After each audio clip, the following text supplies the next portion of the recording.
Hey guys, welcome back to According To. I'm Megan. And I'm Ciera. Today we are back with another No Stupid Questions Reddit episode, which I think this is the second one that we've done for the subreddit. So we're getting excited to explore different subreddits, and so if you guys have any subreddits that you want us to explore in the future, let us know. But if you haven't watched the previous No Stupid Questions subreddit, or if that was a good episode, I think. So if you liked this, or if you want to jump back to that one, and listen to it first. It's just called No Stupid Questions. So basically, this subreddit is exactly what it sounds like. People will go in, type any question that they have, and there's supposed to be no judgment on this thread. So some of the questions that people ask can be pretty absurd, and you can be kind of surprised that people maybe didn't know some of this stuff, but that is the point of subreddit.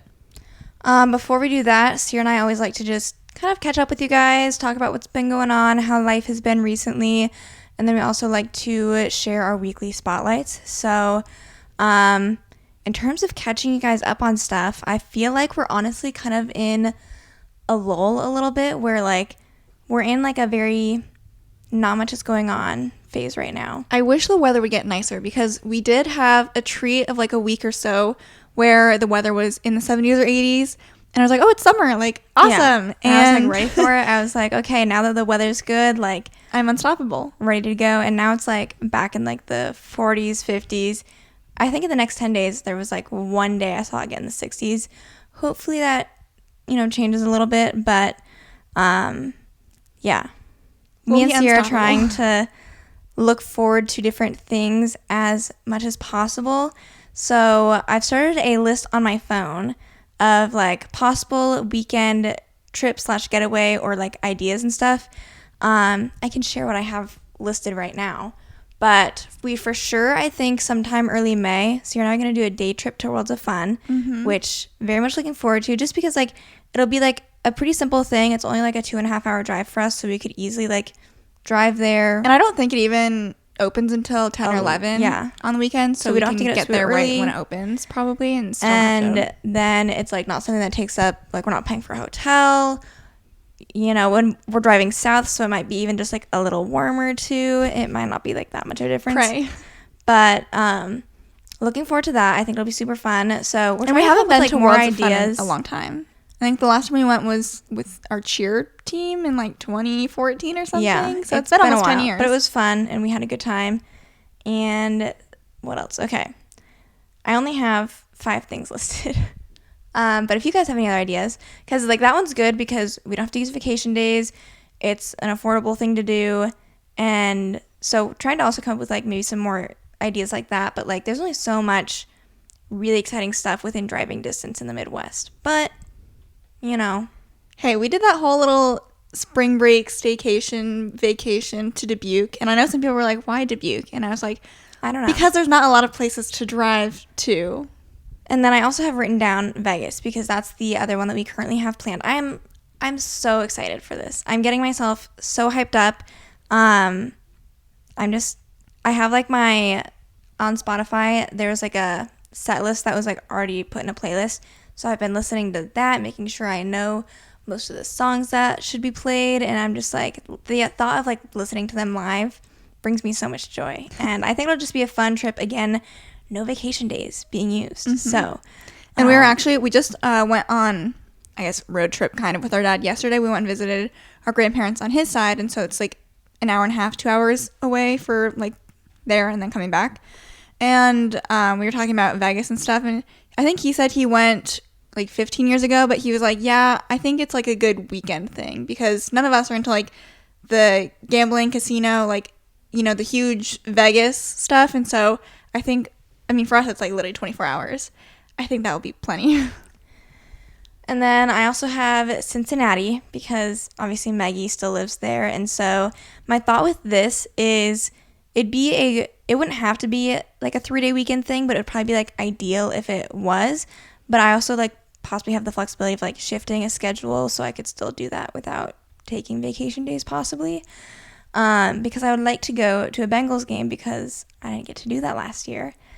And then I have 2 other ones, just New York and Florida, because I feel like those would be the places that you could most reasonably get okay prices for tickets and be able to have a good time in just, like, a weekend. maybe, possibly. So I also, because like something else I thought of was like going to like Mackinac Island in Michigan would be like so fun, but it's so hard to get there, especially within like a weekend time frame, because it's like there's not a very convenient airport to get to, so then you have to like consider driving time. And at that point, like my weekend's over, the weekend's gone, and you can't even drive on the island. So that maybe isn't such a great weekend trip idea, but trying to get a little creative with some stuff. What's nice too also is like come summer we have like our lake house that we can go to as well. So always a good weekend trip, yeah. Any specific spotlight. Like weekend, or I was gonna say we have to do a spotlight still. Weekly spotlight. What has been exciting? Nothing, not much. I'll say this would be my spotlight only because it was funny. And so this past week, since it was getting nice, and then like now I'm like, should we have even done this? I don't know. But we started working on, prepping our yard and stuff for spring and summer. And my dad, you have to do like all the crabgrass fertilizer and whatever fertilizer. And so I was asking for, some insider knowledge of like, what should I do? What order should I do it? How many times do I need to coat my yard in this stuff? And then I also didn't have a spreader or anything. And so my dad was like, I would rather like be there with you to like do it for the first time. And so I was trying to coordinate when he would come over because he's a busy guy, hard to get a hold of him. And I didn't work a lot last week. And so I was like not doing anything during the day. And I was like, if I could just do this during the day, then nice. That would be better. So he has like flexibility, I guess, in his work schedule. So he came over to our house during his lunch break. And keep in mind, he like was just wearing his normal work clothes and so like some slacks and like and just a polo. And so I was doing like some of the fertilizing and stuff, and then our mailbox has been crooked. So he's like, well, your mailbox is crooked, like I have to fix that. So he grabs like our shovel in our garage and starts like digging some of the ground out from by the mailbox and like adjusting it so it's level. And he's like, then we have this grass, I guess dirt spot in our backyard where we used to have like a garden patch, and it doesn't have any grass on it, so we're trying to grow the grass there this year. And he was like on his knees, like bending down on the ground, trying to help me spread some stuff. And I was like, you're wearing your work slacks. Clothes. But yeah, I just thought it was funny. I was like, I should take a picture of you right now because this is kind of ridiculous. Oh, here's like, this will be my weekly spotlight, I guess. But when we went to visit our grandparents yesterday, we came to find out that they have been befriending the squirrels outside of their house. And so they like keep this jar of nuts by the door, and the squirrels literally come right up to the sliding door as like they're feeding them, and there's like 2 or 3 of them, and our grandpa was trying to get them like to come inside the house. He was dropping some like right inside the door to like see if they would come inside, and our grandma was just like, I don't want the squirrels in our house. Like they didn't, but I thought they were maybe going to come inside. I took some pictures on my phone. I thought it was funny. I took a video. That was funny. So, okay. Why don't we just go ahead and jump in? Okay. I will go first. So, first one I found, and this one will need, I think, some context for you because I'm guessing you don't know this. So the question is, could a vampire policeman enter my house if they had a warrant? I saw this. What does that mean? So I guess vampire lore states that a vampire cannot enter into your house or dwelling uninvited. That's the background. Did you know that? I didn't know that. So that's why I was like, why couldn't they enter your house with a warrant? So then, now that you know that, what do you think? I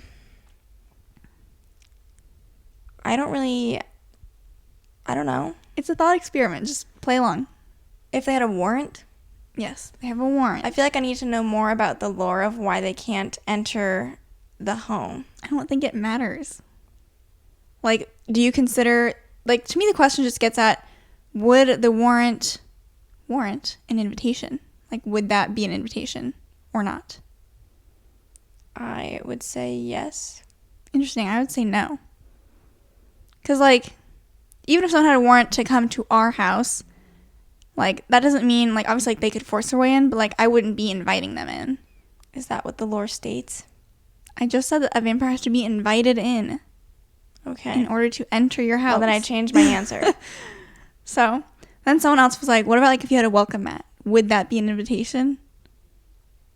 Or not? I feel like if you explicitly said, no, you're not invited in, then wouldn't that be enough to veto anything else? I guess. It didn't say that you said anything, but... So, we're saying they can't enter then. Okay, my first one was what things that need to be done around the house on a regular basis and how often. And I just thought this was interesting to... Honestly, since buying a house, my cleaning schedule has drastically improved. Like, I think back to living in a dorm, for example, freshman year. And, you know, I'm just going to say I didn't wash my bedding as much as I should have probably. But, like, now that we live in a house, I wash my bedding, like, once a week or once every 2 weeks, somewhere around there. And I've been very consistent about that. And, like, I also feel like we do a pretty good job of, like, every weekend we do, like, a little bit of cleaning going on. So for down here, that's, like, vacuuming the rug. Cleaning the counters we do every day, multiple times a day. Because anytime the counters are dirty, which honestly in our apartment we did not do a lot. Mm-hmm. But it was because didn't have a counter cleaner. We didn't have a counter spray and cleaner. And that makes it so much easier and more like, I'm going to spray the counter, then I'm going to wipe it down, and it makes it just, there's less of a burden, I guess. Laundry is always a once a week thing. Cleaning the bathroom, probably once every, like, 2 weeks is realistically how much I try and do, like, at least, like, if it's, like, noticeably dirty, that might be, like, once a week. Mostly, like, my sink gets dirty pretty fast. Mm-hmm. But my shower, I think I do a decent enough job, like, making sure gunk doesn't get stuck anywhere. And so I usually, like, 1 to 2 weeks, like you said, for, like, a full bathroom clean. But I try and, like, keep up with, you know, like, making sure my shower is rinsed off. This is a hot take. Not hot take, but you know how it's a thing where a lot of people will just, like, stick their hair on shower walls? Ugh. I cannot stand that. That grosses me out so much. And then people are like, what, you just, like, let it go down the drain because you're not supposed to do that either? Yes, I do. And I will deal with that when my shower decides it's clogged. Yeah. The thought of doing that, like, grosses me out so much. And I know maybe some people, like, do that and then, like, they... Well, that's what you should do. Right away, but, like... But then you always hear about significant others complaining about, like... It's usually, like, a boyfriend, girlfriend, or husband and wife. They're like, oh, like, my wife's hair is just, like, all in the shower and she just, like, leaves it there. That is so gross. I'm just, like, a very, like... Hair is gross. Unless it's dry hair and it's just, like... I'm doing my hair, like, because I shed a lot of hair. So, like, sometimes I'm walking around my room, especially if I, like, don't have socks on, and it's been a little longer than it should have been since I vacuumed. I'll be like, ew, I can feel the hair on my feet. And then it's, like, time to get the vacuum out and right now take care of that. In our dorm, freshman year, it was so bad. The amount of hair that we had just everywhere, because all we had was, like, this dinky little vacuum. And I don't know what is up with the washers and dryers at, like, universities, but hair was, like, stuck to everything. Do you remember the towels and rags that we had? Yes, it was gross. Ew. And we don't need to describe it. But and also, this is just, like, back to dorm life. We had to, like, wash our silverware and, like, plates and every dish that we had in our bathroom sink. That is so gross. Yeah. And, like, you don't have a garbage disposal or anything, so you have to, like, try and throw everything out best you can because you don't want to rinse it down the drain that doesn't even have an actual drain. It's just, like, the little, like, holes punched out. Ew. I hated living in a dorm. Yeah. You know, it's, back to, like, the house about, like, cleaning closet frequency. Cleanouts? How often? I just did that. I feel like twice every a change year. of, like, the season. Twice a year is probably realistically how much I do that. I think that's fine. And then something that, as, like, a homeowner, I feel like I'm bad about. I feel like everyone's bad about this, though. Cleaning windows. Like, I have not done that once since living here. There was one time where I tried to, like, clean the sliding glass door inside and outside. I feel like it didn't even, like, do anything. Need more heavy-duty supplies or something. Yeah, I honestly... It's just one of those things you kind of, like, forget is even a thing. Yeah. What other, like, cleaning stuff have we not talked about?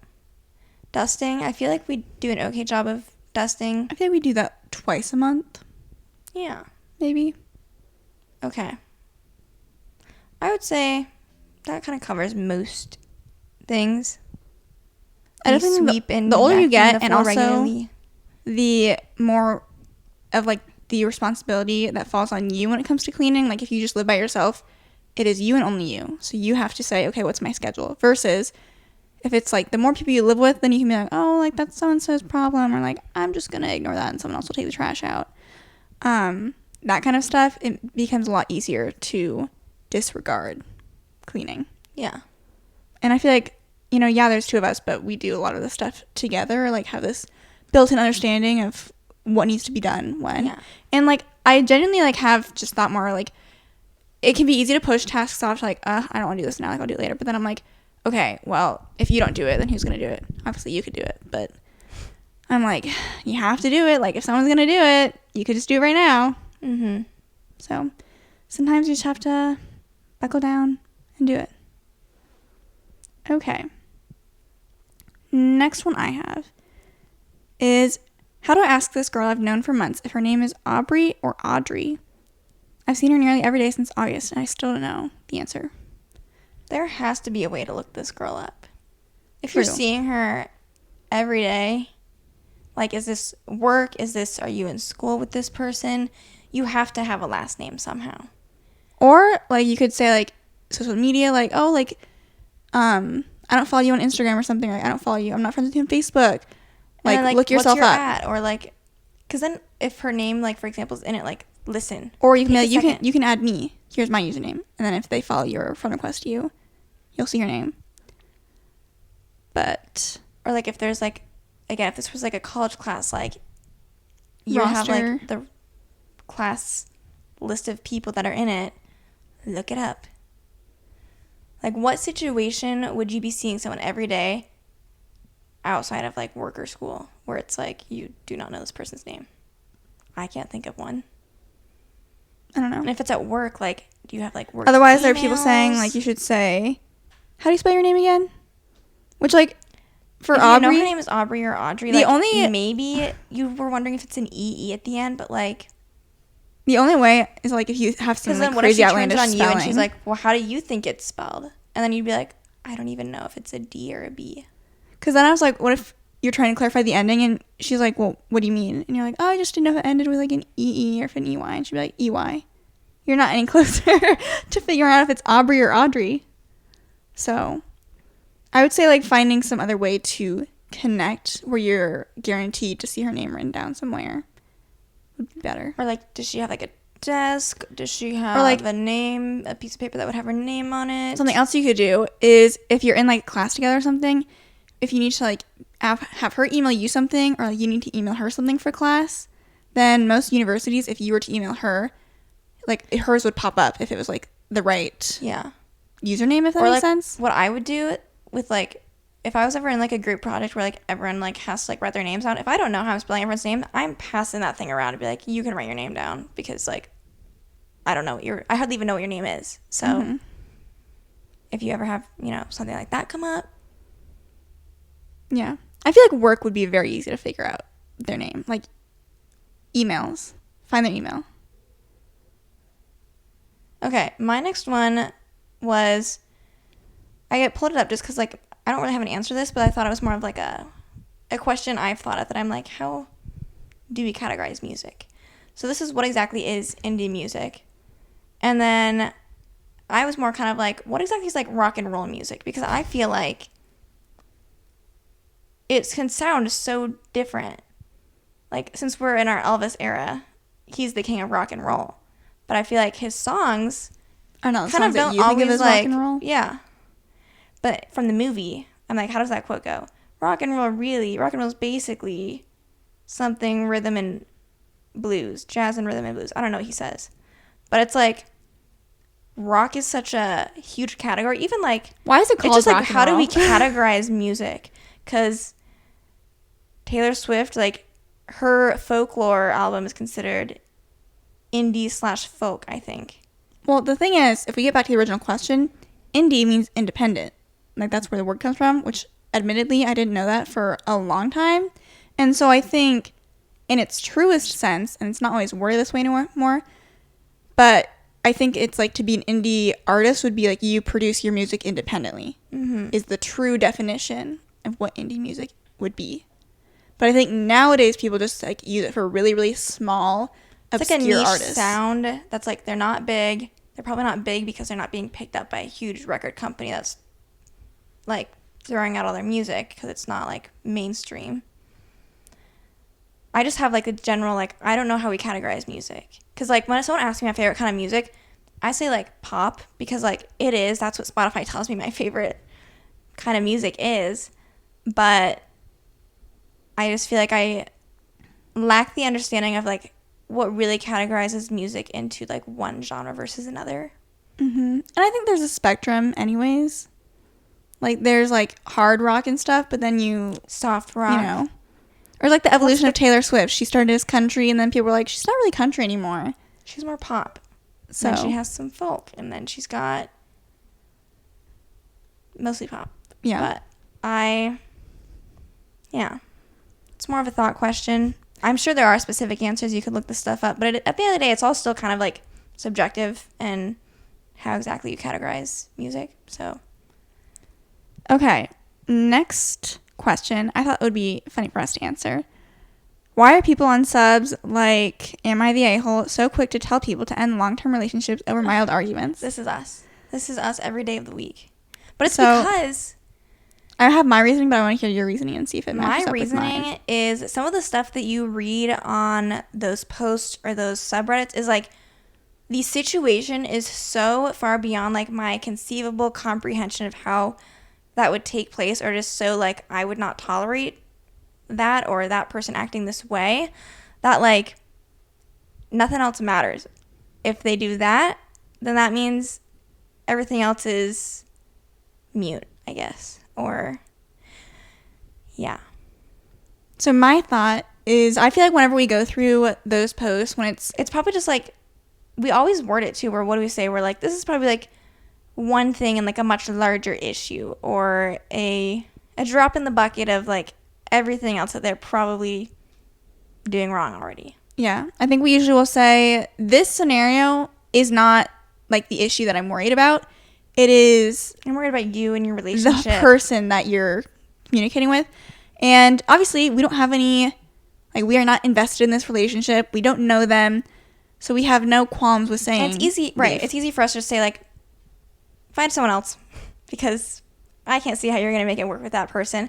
And I feel like part of it too is like we kind of have personalities where it's like, if someone crosses me in a way where I've determined like that's crossing a boundary that I have a hard time looking past, then like that's probably just gonna, I don't think I'm gonna like change how I feel about that person if they apologize, or if, I don't know, there's just certain things where I'm like, they chose to do this and or like I don't think we can move past it. This is a very like extreme mindset, and like I say this as someone who has not been in a relationship, so I know people who have been in relationships before are like, oh, like if You're only not it gonna was make this it work. easy, whatever. But sometimes I just like have this mindset where I'm like, would my future husband do that? Yeah. No. Or I'm So kind of I'm like, well, I would rather then be you're not single him. than have to deal with a person like that. You know what I mean? Mm-hmm.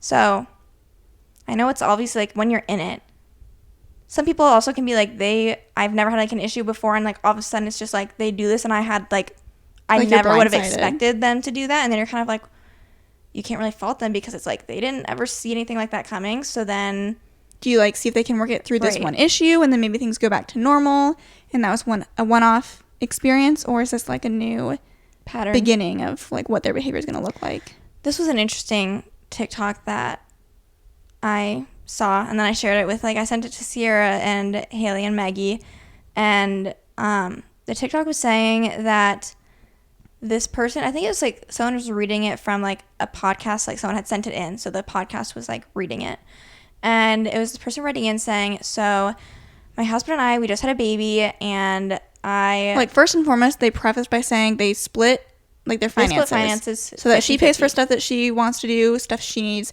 He pays for stuff that he wants to do and needs, whatever. And they maybe had like a joint account for shared expenses.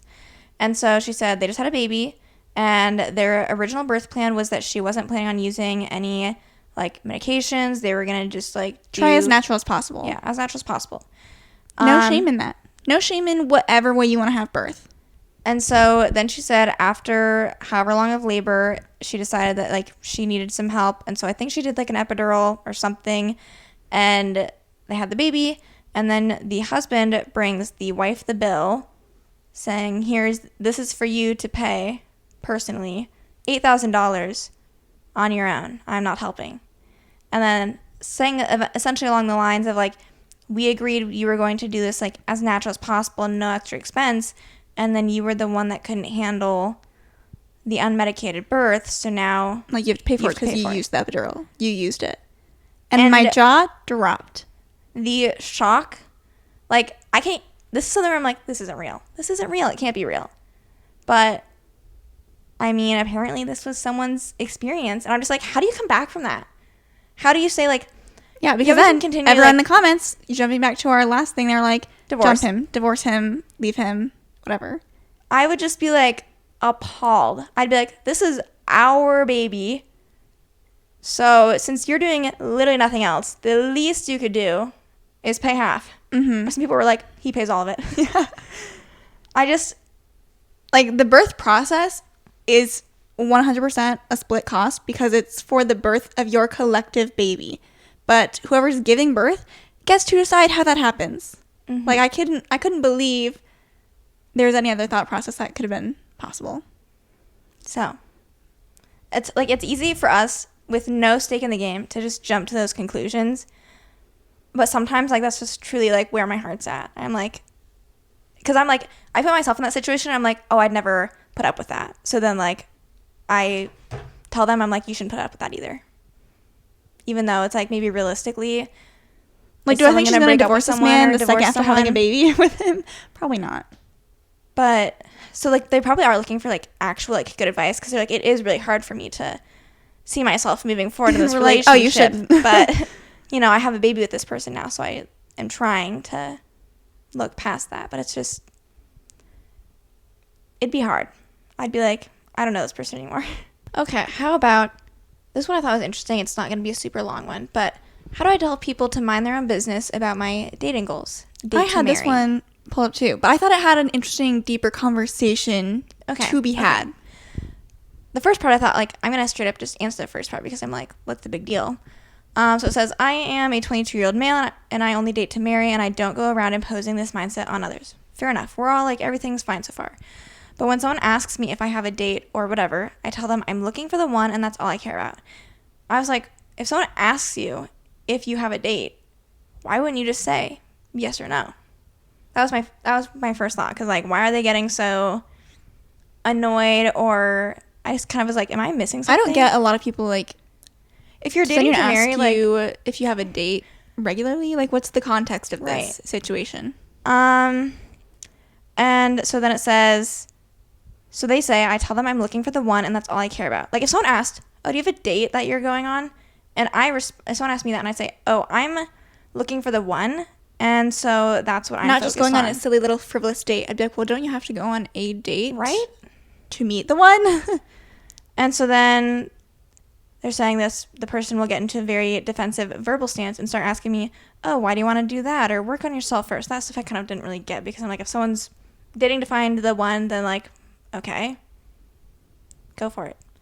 Would you want to dive deeper into? I feel like this Reddit, I don't know how like this stuff popped in my head, but I feel like recently I was thinking about, there are some people out there who are like chronically single, much like myself, and a lot of the narrative that those people will say is like, I just feel like no one gives me a chance, like I have a lot of love to give to someone. And I feel like the way that they word some of this stuff, I'm like, you're acting like you don't have to be picky, or like you're like, I will, like, if someone gives me a chance, then like I have so much love to give them. And I'm like, well, why would you give love to someone? Why would you pick anyone? Yeah, like you have like, standards, you have that's my issue. Things you're probably looking to check off. I feel like that is the reason why, not just us, but like this is probably the reason why many people are single, is because the people who maybe show interest in you are not the same people that you have interest in for XYZ reasons, because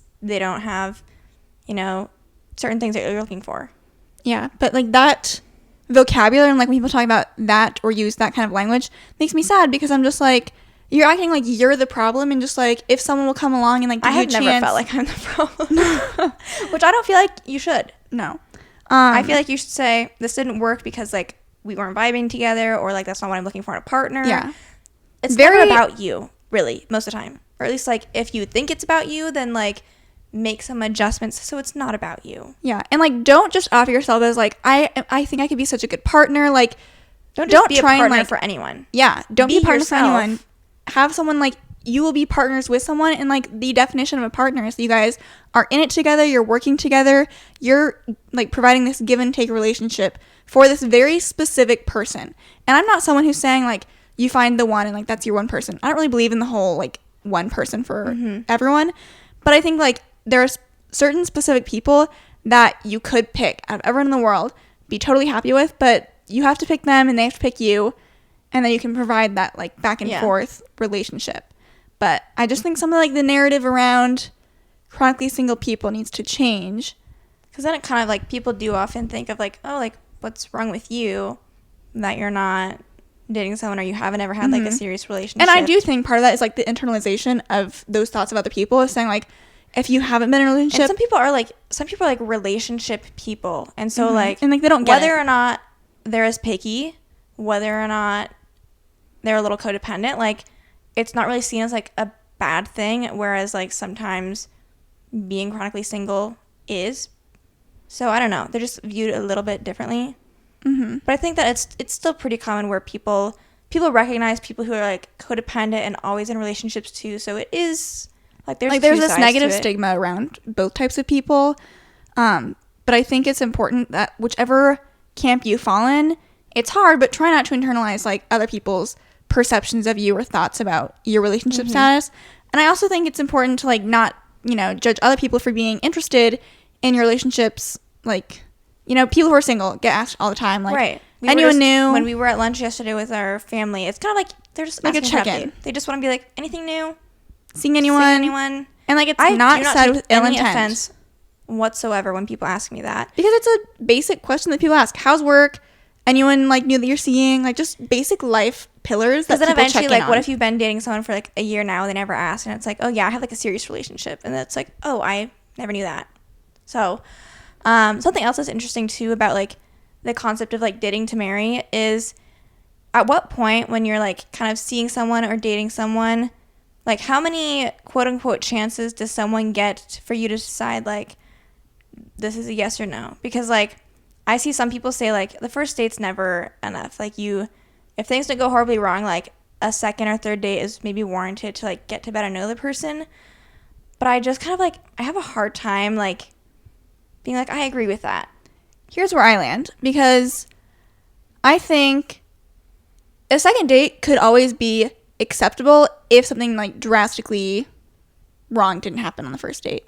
But I also think that whether we like it or not, there's like an instantaneous like vibe that you pick up, especially if it's someone you've never met before. Like if it's a dating app date, this is your first time meeting them, you get within a split second of seeing them and meeting them for the first time, like you get a vibe of like, do I see this going like part somewhere? of it is kind of not? like, yes, you could go on like additional dates with someone because like maybe nothing's wrong, there's no red flags, and like you're enjoying each other's company, but it's kind of like this is starting to feel like a friendship, and that's not what I'm looking for. And so that's why after the first date I kind of feel like you're either interested or not. You're either like, okay, yeah, I'm gonna keep seeing this person, or I'm not. I do think that for me, like going into future dates or like dating experiences, I have to feel some level of excitement, because I know it's so hard for me to feel that. And part of that is because like I probably have some like form of commitment issues and like self-sabotage that I put in. I'm like, oh, like I just don't want to worry about getting into a relationship, even if I like do, if that makes sense. And so to me, I'm like, if I was like actually excited every single time this person texted me, every single time they like wanted to hang out, to me that would be like a huge mark of like, oh, like you really want to see this person, which doesn't happen. And so like to me that's what I'm looking for, and that's hard to find with like dating app stuff too. Yeah, that's why I would love to meet someone in real life so that I could actually pick up on a vibe initially, but alas, has yet to happen. Okay. Is advertising always a waste of time and money? here's where this made me think of, because I think about this a lot. Different niche forms of like advertisement that you see around, I'm always like, how did that get there? Who was in charge of making sure that that billboard, sign, whatever, was put up? And is it really like, what's the return on investment? And so most recently, I was thinking of this when we went to the Iowa Cubs baseball game we were together, and then our dad went. And they have all sorts of like advertisers, like they're sponsors across the field and sponsors. But then there's like a Coca-Cola banner hanging up as well. And I was just like, who made sure that got put there? I mean, like, to be fair, since it's a sponsorship, like you can only get Coke there. Yeah. So they have like a monopoly of the stadium. Is this part of their contract? Do all sponsorships say like, okay, with this sponsorship, you pay this amount, you get this form of like these advertisements that will get set up? Or it could be like benches at a bus stop. That's usually like more like local stuff. So like they're thinking, I want an advertisement, I'm going to go put it on this bench at a bus stop. But like just niche things like that or there's certain companies you're kind of like, do you even need to advertise? But like the U.S. Postal Service. Yeah. Which I have to say, I love the U.S. Postal Service ad. The one where it's like, to move it, that song. Is that the name of it? I don't even know. But to move it. Yeah. Like, great commercial. I like will watch the whole thing. But I'm like, do you really have to advertise? You're the default sender. Yeah. Like, unless it's just, other companies like FedEx and UPS and stuff are gaining such... Maybe we had like taking up such space that the government's like, okay, we gotta... Maybe we had budget left over and whatever, that they were like, why don't we use this to make a new commercial? A killer ad. Because we might as well. Yeah, there's just some things where I'm like, do you have to advertise? Like, I feel like you just are the default. Like, Coca-Cola, in my mind, they don't need to advertise. Is anything really selling their product any more than normal? Anyways. I don't know. Okay. Something to think about. Next one that I have. I thought this was interesting. Someone asked, how do I become really smart? You know those people that are just like really smart? Like not necessarily people getting straight A's in school and smart that way, but those people that just seem to know something about everything. They have 1,000 fun facts on hand, and odds are if you're confused about something and mention that, they'll have an explanation for you. It's not in a specific field, it's just in general. I know that the answer is probably just to research, but where do I even begin? How do I even start to accumulate that kind of knowledge? I feel like the people who are the smartest, well, I do think, like, to a certain extent, there is probably like a baseline genetic component to how easily you remember things, how easily you have, like, how much you have to work to know things or learn things. But then I also think that the kinds of people who are really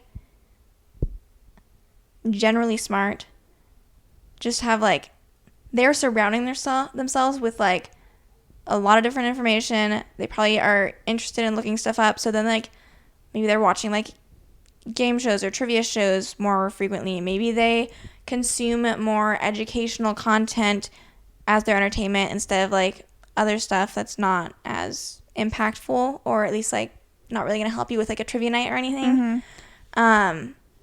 That's how I think it mostly. But then sometimes you're like Ken Jennings, sometimes you're like, okay, how do you know? What'd you look this? What'd you look up? How do you know all of this? Because there's too much stuff in the world to know, and you know all of it. So I think, similar to you, I think it depends on the types of media that you surround yourself with, which is what you touched on. Like, a lot of people, including myself, like to watch and be entertained by fiction. So I watch movies that are fictional. I read books that are fictional. I watch YouTube videos that are usually fictional. Sometimes I'll get, like, down a rabbit hole on YouTube where you, like, learn about some niche topic. But I think the types of people that this person wants to emulate, they just are constantly surrounding themselves with nonfiction stuff. So, like, nonfiction podcasts that might be, like, multiple different topics that podcast discuss. Or, like, they have a couple different podcasts that they have in rotation. They watch documentaries. They, watch like trivia shows. Who's kind of, like, always learning. Yeah. And, like, that's just the kind of person they are. So I just feel like if you're not that kind of person, like, it seems like this person asking the question just doesn't naturally do that. I don't think you need to try and become that person. Yeah. Like, I think that person just is. you know? Yeah. It's like, hard they to didn't become choose them. to be this person. They just are. And like, they didn't say, I want to become like this smart person that knows everything. They said, I want to learn this stuff. I think there's a difference there. It's a good point. Okay. Is it reasonable for a parent to be annoyed at their kid for having missing assignments, even if their grade in the class is good? Yes. I also thought this was Hands kind of down, like, yes. I feel strongly about this.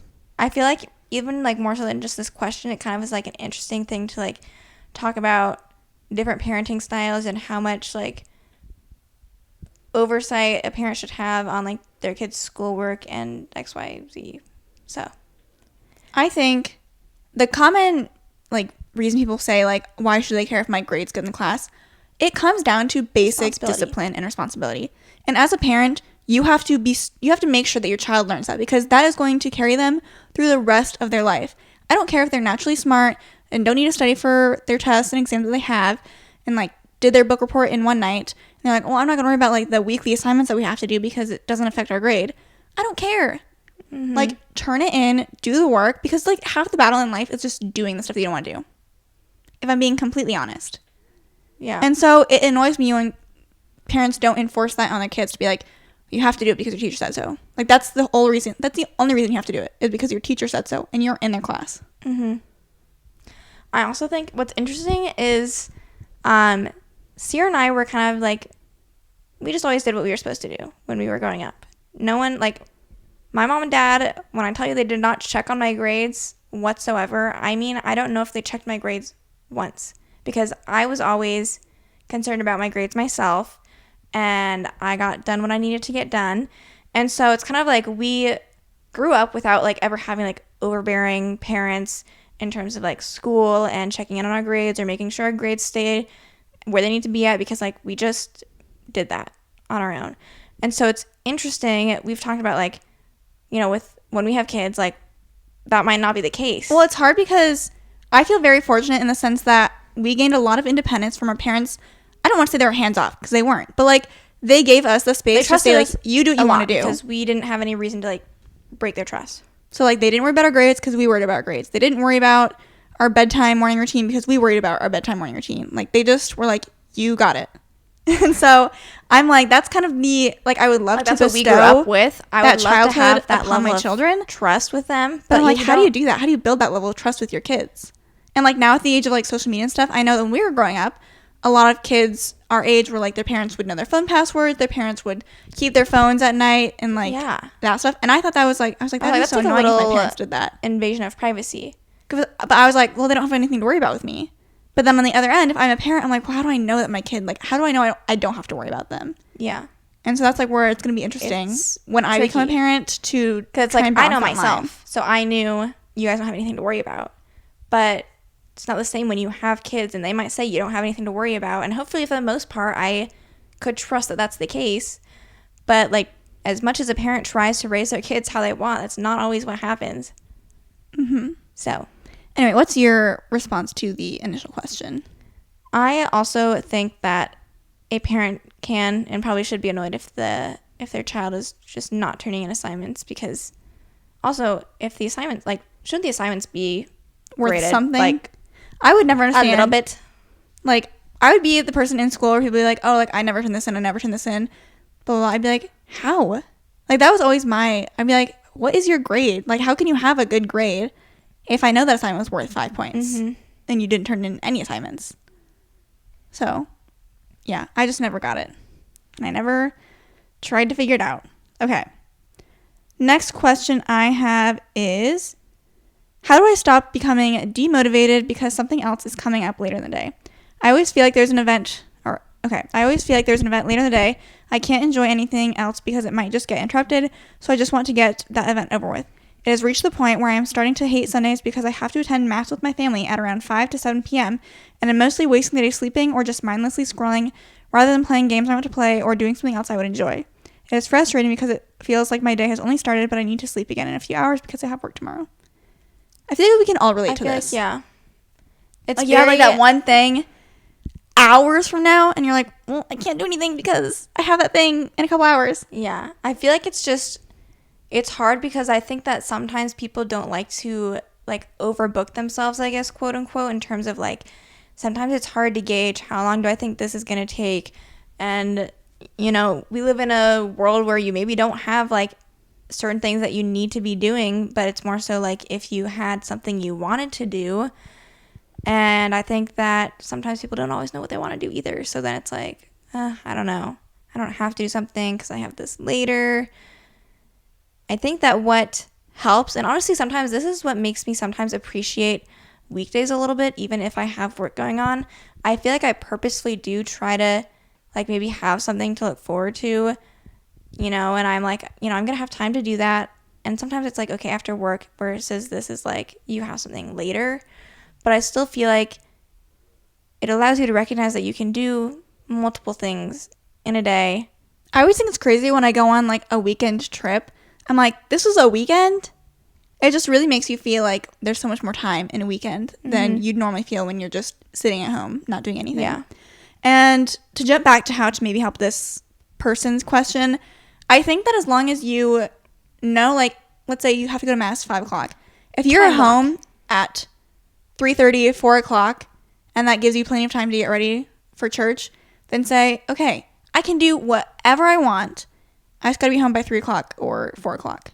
And then I'll be ready and I'll have plenty of time to do the things I need to do to get ready for my event in the evening. Yeah. And I also think it would help the night before to like even plan like, okay, what do I want to do? Maybe like get out of the house first thing in the morning. Like sometimes it's just the dragging on and like prolonging your morning routine of like you're in bed, like I don't really have around. anything I need to do, so like I'm going to keep laying in bed a little bit longer. And then you're like, well, now it's 11 o'clock and like I don't want to go somewhere just for like 2 hours to then come back and then I have to go to church.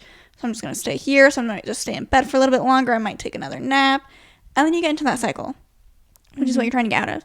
So I would say get out of bed, like, and have a plan of like, whether it's just going to get coffee or like going on a walk, going to the gym, get out of the house, and then either like set further errands or activities outside of the house that you want to do, or like that just gives you time to come back, you feel refreshed, and now you can like carry on with your day before you have whatever event later in the day.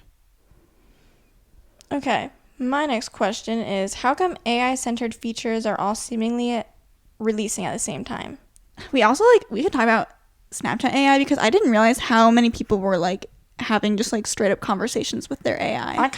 I haven't even touched anything. I saw like I went on Snapchat and it like introduced me to like the AI, and I was kind of like, no thanks. Okay, I don't really know what people are supposed to be using it for. I think it quite literally is such like supposed to just be like a buddy you can chat with, which is like, weird. I don't really get the appeal of it. I like saw a whole like TikTok thing where people were like, I was talking to my AI, like it's becoming like my therapist. And I was like, interesting. I haven't even spoken to it. It's an interesting. What other AI things? Like you have ChatGPT, obviously. I mean, I don't know. There's like the AI TikTok filters and stuff. But TikTok filters, and then there's like the art generation type stuff.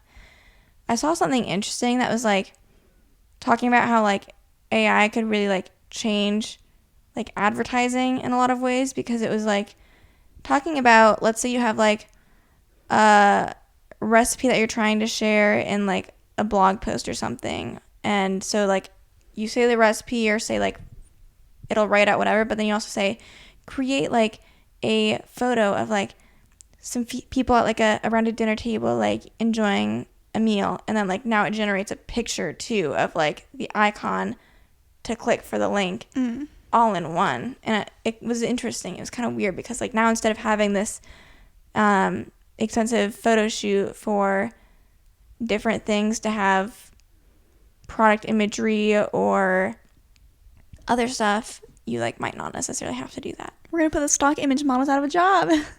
Yeah. So what was like the original question? Stuff. Just why is it popping up everywhere? Why are they all like coming out at the same time? I just feel like the technology is reaching a point where it's becoming more available to produce this kind of stuff at like the level we're seeing it at. I feel like also like as it's introduced, it becomes like more relevant, and features like that are something that other companies are trying to be like, okay, well, how could we use this? Or like, if it's so relevant, how does it apply to our platform? And then they find a way. And I guess Snapchat was like a buddy to talk to. Which is so interesting. Like I would have never in a million years thought of that. But whatever, I guess. Okay. Next one, I actually forgot I had this one tagged, so I kind of wish we would have talked about it at the same time we had our other relationship one that we talked about. So this initially says, how can I help my friend get a girlfriend? Oh, I did see this a little bit. Again, I felt like it tied into the conversation of like, the goal should not be to get a boyfriend or like get a girlfriend. The goal should be to like find a compatible partner. And like, I don't know if, I hope that I'm explaining, like, I hope you guys know what the difference I'm trying to say is. Because it should never be to just like check a box and say, okay, I want a significant other now. Like, you know, that's like, and you could say like, if you're going on dates and stuff, like that can be your end goal. But it's not to find a significant other. It's to like find, you know, a life partner, someone you want to spend time with, like find a companion. And to me, those are two very different objectives. And hopefully you guys understand that.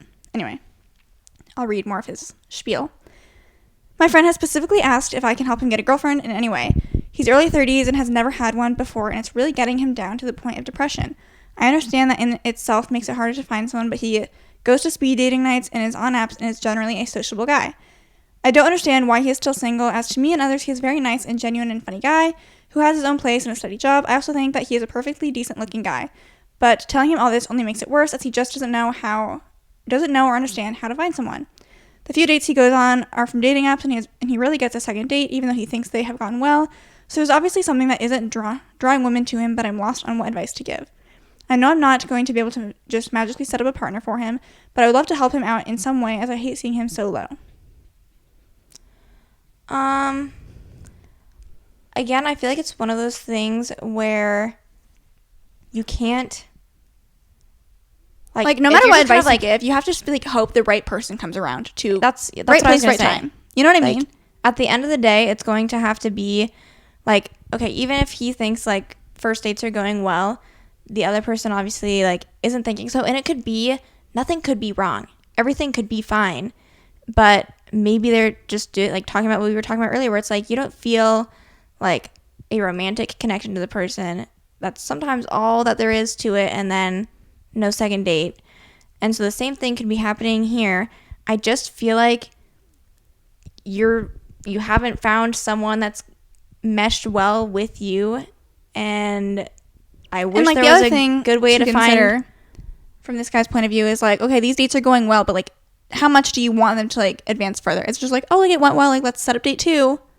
Right. Like how much do you actually like care about the person you're dating and like want to get to know them? To me, since it seems like if this guy wants any advice and it's like the dating app dates are what he seems to be going on mostly, and then like the vibes or something is off clearly on the first date where there's no second date. I think that if he's a sociable guy, like people say, and he's decently good looking, that just like going out and like approaching people that you're attracted to and like having just a quick conversation to get that like initial vibe figured out before going on a date could be helpful. Like the bar is just like the typical place that people always like talk about hitting on people. Yeah. And so I don't have any other advice if you're looking for a different location. But to me, that would be the easiest way to like feel out a vibe beforehand, before asking someone out or like asking for their number, whatever. And maybe that would at least help him out. I don't know. But again, it has to be the right person or a right person. Mm-hmm. So I went through all the ones that I thought were good. So, okay. This was just like a stupid one, but whatever. No stupid questions. Why is it that when I'm inside my home, I can hear the people/traffic/birds outside very clearly, but when I'm outside my home, I can't hear anything going on inside my home, like people, TV, and music? We can hear outside our home pretty clearly. But I don't know if we can hear anything inside when we're outside. It must just have something to do with the insulation, is all I can say. I'm not an engineer, so.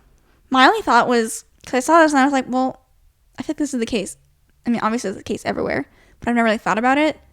And I just feel like maybe when you're outside, there's just so much more noise sound that like you wouldn't hear just like the little minute sound coming from someone's house versus like inside. It's quiet. Inside, quiet, relaxing, whatever. There's so much more sound outside that it's like a concentration gradient. Yeah. You know, the sound fills in the space that it's not. Versus when I'm outside, it's already full of sound. Does that make sense? I think, yeah. I think The that's probably, concentration like, gradient sound. the theory that we talk about. Yeah, very well known theory. This next question is, why are we so obsessed with world records? In 4th grade, I was at my peak, like, fascination with world records. And anytime, like, I owned, I think, the 2008 world records book. And then anytime, like, we had book fairs at, like, school, I'd be like, world record book. I need to see it now. I think it's just, like, to be the most or least of whatever category you could possibly think of is like, oh, no one else in the world can do like, that. you are the one. Yeah. You're him or her. I also think there's so many niche records at this point that, not to say it wouldn't require, like, work or effort, but if you find something just niche enough, like, you could be the most or least, like, you could be a world record holder, and, like, anyone could do that. You know, anyone could do it. And so I feel like there's this level of attainability that people are like, I think I could do that. Like, I could beat that. And, like, anyone can. Throwback to, this was, like, the start of a video idea that we had. We were still in, like, high school at this point. But before making the video, we were like, let's, like, just see how feasible we think this could possibly be for, like, beating the back handspring world record. And it was, like, in the 40s or 50s. Yeah. And we're like, at the that's not time, that bad. we were kind of like, you know, it might be doable. No. We did, like, 11, and we were dying. And so we didn't proceed to try to do anymore. Like, we took our dad with us to a baseball field because he was going to help us film and stuff. And we're like, scrap this. Scrap the video. This is not happening. We tried it, I think, each once, and then we're like, no. I was like, 11 is a long ways from 30 or 40. This times 4 or 5 more? So props to whoever holds the record for that because, wow. Yeah. Or, have you seen, this is one I never get, the plank world record? 4 hours for a girl and, like, 8 hours and, like, for a guy. I know their form's like, not even good, but, like, still. I don't could not understand. even imagine, like, the shoulder and core strength for that. It's just insane. Yeah. Didn't some guy just break the world record for, like, push-ups, like, most push-ups in a certain amount of time? I don't know. People were, like, trashing his push-ups because they weren't very good. And so people were, like, mostly, like, military people were, like, in my head, I just keep hearing, like, 1, 1, 1, because they're, like, not doing proper form. So I thought that was funny. Okay. I have another question. I found a lot. After graduating from a specific undergraduate program from a specific university, could I then re-enroll in that same university and program and get a second identical degree? That's interesting. Has anyone ever tried doing that? Because, like, could you do that? I want to know your thoughts, and then I have my own thoughts. I feel like technically, here's what I think. I think technically you could sign up for the class because I think who's to say, no, you can't take this class even if you already took and passed it. But I think if you were to get to the point of degree conferral, they would say, you already have this degree, so we are not issuing you another one. So I think you could take the classes as much as you want, probably. The university would eat that up. They'd be like, yes, come back. Keep coming back. Okay. Feel free. That's a similar thought to what I had. Because I was thinking even if you took different classes to fill the same requirements, I think when it was all said and done, they'd be like, you've already met the requirements for this degree. So you already have the degree. So we can't give you another one because you already met the requirements. So I don't think that they would be able to give you another degree. No. But I didn't look at any of the comments on this one. Someone said no because retaking class usually just changes the grade of the class rather than counting towards a new class. So yeah, I think you have to go like my route. Like you have to take different classes to meet the same. But then some of them are required. So you have to take it twice. So I'm leaning towards no. I don't think you could. That. Yeah. Okay. Last one. If an outlet is turned on via a switch but nothing is plugged into the switch, is it still using electricity?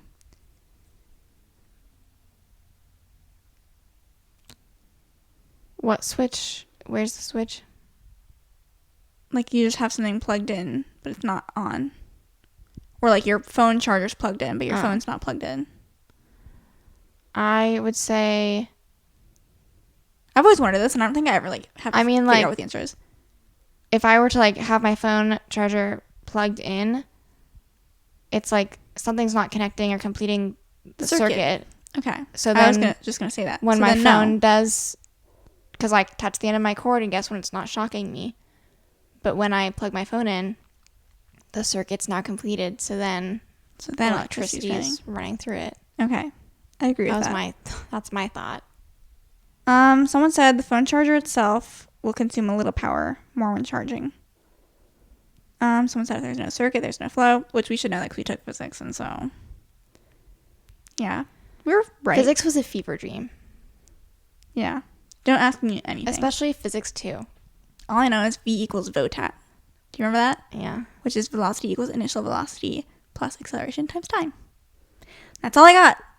And that's all we have for this episode. Yeah. Hopefully you guys enjoyed.